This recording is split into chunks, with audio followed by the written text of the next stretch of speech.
that you would ransom that here again to force the kind of spending cuts that you think are necessary? It's a shame that we have to use whatever leverage we have in Congress to get the president to deal with the biggest problem confronting our future, and that's our excessive spending.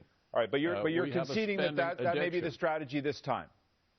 Well, what the strategy ought to be is we ought to be doing something about the problem. Well, I understand that, but there are additional problems as well that flow from that. As you know, after the debt ceiling was resolved in the summer of 2011, America's credit rating was downgraded. John Engler was a Republican, governor of Michigan, said the following. He's the president of the Business Roundtable, as you know. He said this to Bloomberg News: "It's a terribly blunt, clumsy instrument to try to use. It's not a good weapon for anything except destroying our own credit rating."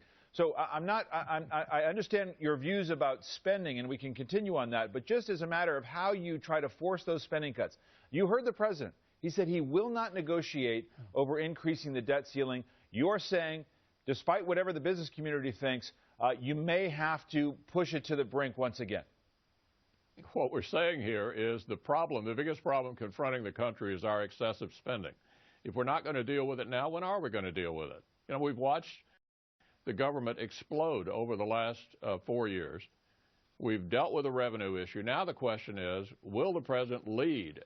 You know, why should we have to be bringing him to the table? Why isn't he leading us in the direction of beginning to solve our long-term debt and deficit problem?